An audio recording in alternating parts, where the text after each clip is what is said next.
How did the Owens family help you to get a handle on portraying Jesse Owens? They were great. They're great.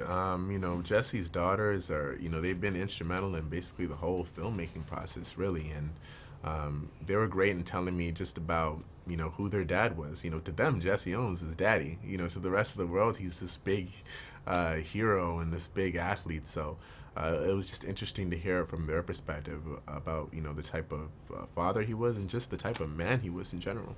Was this an intimidating role for you to take on? No. Absolutely, it absolutely was. I mean, he's a guy he's larger than life. He's a guy that so many people look up to and so many people hold in such a high regard. So there's a little bit of pressure there when you're trying to make sure that you do him justice, you do his family justice. And then all the people who care so much about him and his legacy, to make sure that I'm doing that justice too. So there's a lot that goes into it.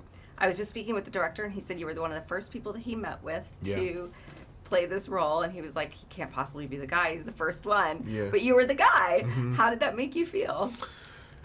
Great. I mean, I can't tell you. I'm speechless every time I have to remind myself that I really did that. I really had the opportunity to play him, and even looking at the posters and stuff like that, it's still hard to believe that the story landed in my lap almost 80 years later. But I'm grateful that it has. A little surreal, huh? Yeah. You're an athlete yourself. Yeah. How did you train differently to portray Jesse? What did you do different? It's different. I mean, it's different. Track's a different beast. It's a different beast. I grew up on basketball, volleyball, football, so I wasn't unfamiliar with, running and stuff like that. But being a track athlete is one thing, but, being a track athlete in 1936 is a whole nother thing. They didn't have the benefit of, the type of shoes we have and the type of training that we have today. And they were, running on dirt back then, and now they're running on turf. So there was a lot of just time period differences that I had to work with. Mm-hmm. But then I had to make sure I was being accurate to Jesse as well. So definitely a lot of layers. So when you trained, were you training doing 100-meter dashes? Yeah.